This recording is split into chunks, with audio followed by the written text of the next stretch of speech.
അല്ലാഹുമ്മ ലാ തജഅൽ ഖബരി വസനൻ യുഅബദ്. നീണ്ടൊരു സല്ലല്ലാഹു അലൈഹി വസല്ലം തങ്ങൾ വഫാത്തിനോട് അടുത്ത സമയത്ത് രോഗശയ്യയിൽ കിടക്കുമ്പോൾ ദുആ ചെയ്ത കൂട്ടത്തിൽപ്പെട്ടതാണ് ഇസ്തദ്ദ ഗളബുല്ലാഹി അലാ ഖൗമിൻ ജഅലു ഖുബൂറ അംബിയാഇഹിം മസാജിദ. ഇങ്ങനെ ഹദീസിന്റെ തുടക്കം. ഒരു ഖൗം എന്ന് പറഞ്ഞാൽ അഹ്ലു കിതാബുകളാവുന്ന യഹൂദി നസാറാക്കൾ, അവരുടെ മേൽ അള്ളാഹുവിന്റെ കഠിനമായ കോപമുണ്ട്. എന്തുകൊണ്ട്? ഇത്തഖദു ഖുബൂറ അംബിയാഇഹിം മസാജിദ. ഈ പൂർവികരാകുന്ന യഹൂദികളും നസാറാക്കളും അവരുടെ അമ്പിയാക്കന്മാരുടെ ഖബറുകളിൽ പോയി സുജൂദ് ചെയ്യാറുണ്ട്, നിസ്കരിക്കാറുണ്ട്. ഖബർമൽ നിസ്കരിക്കലും ഖബറിനേക്ക് മുന്നിട്ടുകൊണ്ട് നിസ്കരിക്കലും ആവുന്ന ഖുബൂറിനെ മസാജിദാക്കുന്നതുണ്ട്. എന്നിട്ട് അല്ലാഹുമ്മ ലാ തജഅൽ ഖബരി വസനൻ യുഅബദ്. പൂർവ്വ സമുദായങ്ങളൊക്കെ അവരുടെ സമുദായങ്ങൾ ആ അമ്പിയാക്കന്മാരുടെ ഖബറിൽ നിന്ന് മസാജിദാക്കി ഖബറിലേക്കോ ഖബറിന് മുകളിലോ സുജൂദ് ചെയ്യുന്നൊരവസ്ഥയുണ്ടായിരുന്നു. എന്റെ ഖബർ ഒരിക്കലും അങ്ങനെ ആരാധിക്കപ്പെടുന്ന ഒരു വിഗ്രഹമാക്കരുതേ എന്ന് ഹബീബ് റസൂലുള്ളാഹി സ്വല്ലല്ലാഹു അലൈഹി വസല്ലം തങ്ങൾ ദുആ ചെയ്തു. ആ ദുആ മഖ്ബൂലാണ്. എല്ലാ അമ്പിയാക്കന്മാരും അല്ലാഹു സ്വീകരിക്കും. പ്രത്യേകിച്ച് ഹബീബ് റസൂലുള്ളാഹി സ്വല്ലല്ലാഹു അലൈഹി വസല്ലം ഇഹലോകവാസം വെടിയാൻ കിടക്കുന്ന അവസാന നിമിഷത്തിൽ ഖൽബിൽ തട്ടിക്കൊണ്ട് ചെയ്ത ദുആണ്, പടച്ചവനെ മുൻഗാമികളായ അമ്പിയാക്കന്മാരെ ഖബറിൽ ചെന്ന് ആരാധന ചെയ്ത് സുജൂദ് ചെയ്തതുപോലെ എന്റെ ഖബറിനെ ആരാധനാലയമാക്കരുത് അല്ലാഹുവേ എന്ന് ബഹുമാനപ്പെട്ട നബി സല്ലല്ലാഹു അലൈഹി വസല്ലം നമ്മൾ ദുആ ചെയ്ത ആ ദുആ മഖ്ബൂലാണ്.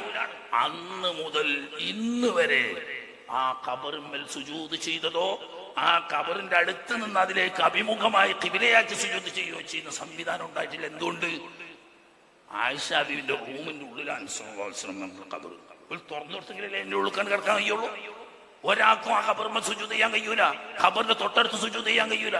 പിന്നെ ഉമർ ബിൻ അബ്ദുൽ അസീസ് റളിയല്ലാഹു തആല അൻഹു അമീറായിരുന്ന സമയത്ത്, വലീദ് ബിൻ അബ്ദുൽ മലിക് ഭരിക്കുന്ന സമയത്ത് പുനർനിർമ്മാണം നടത്തിയപ്പോൾ പഞ്ചകോണാകൃതിയിൽ ഇങ്ങനെ ഉണ്ടായി.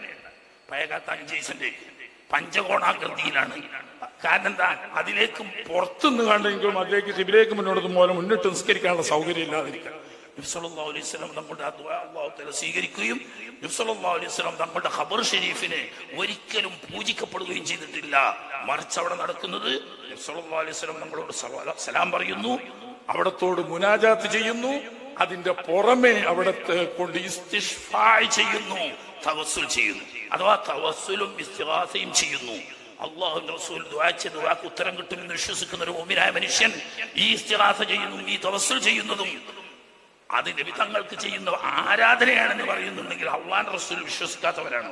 അല്ലാഹുവിന്റെ റസൂൽ ദുആറുന്നത് എന്റെ ഖബർ ആരാധിക്കപ്പെടുന്ന ഒരു വിഗ്രഹമാക്കരുത് എന്ന് ദുആ ചെയ്തിട്ട് കോടിക്കണക്കായ മുസ്ലിമീങ്ങൾ കൊല്ലത്തോട് കൊല്ലം രാപ്പകലില്ലാതെ ഹബീബ് റസൂലുള്ളാഹി സ്വല്ലല്ലാഹു അലൈഹി വസല്ലം ഹദ്റത്തിൽ ചെന്ന് സിയാറത്ത് ചെയ്യുക മാത്രമല്ല, അവിടത്തോട് തവസ്സുലാക്കിയിട്ടും അവിടത്തോട് നേരെ തവസ്സുല് മാത്രമല്ല ഇസ്തിഗ്ഫാർ എന്ന് പറയുന്ന നേരിട്ട് നമ്മൾ പറയുന്ന തവസ്സുലും ഇസ്തിഗാസയും അവിടെ രാപ്പകലില്ലാതെ നടക്കുന്നുണ്ട്.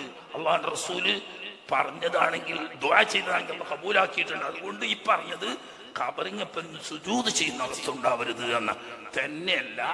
അവസാനമായിട്ട് പറയാണ്, ഒരു മുഅ്മിനായ മനുഷ്യൻ പരിശുദ്ധ മക്കയിൽ എത്തിക്കഴിഞ്ഞാൽ അവനെ സംബന്ധിച്ച് ഫർളായ ഇബാദത്ത് കഴിഞ്ഞാൽ ഏറ്റവും പുണ്യപ്പെട്ട അമല് മദീന മുനവ്വറയിൽ പോയി നമ്മുടെ കരളാവുന്ന നമ്മുടെ കരളിന്റെ കഷ്ണമാവുന്ന ഹബീബ് സല്ലല്ലാഹു അലൈഹി വസല്ലം നമ്മുടെ ഖൽബിലെ കൊട്ടാരത്തിലെ രാജകുമാരനായ ഹബീബ് റസൂലുള്ളാഹി സ്വല്ലല്ലാഹു അലൈഹി വസല്ലം നമ്മളെയും അവിടുത്തെ സാഹിബിനെയും അവിടുത്തെ കുടുംബത്തെയും സഹാബത്തിനെയും സിയാറത്ത് ചെയ്യലാണ്.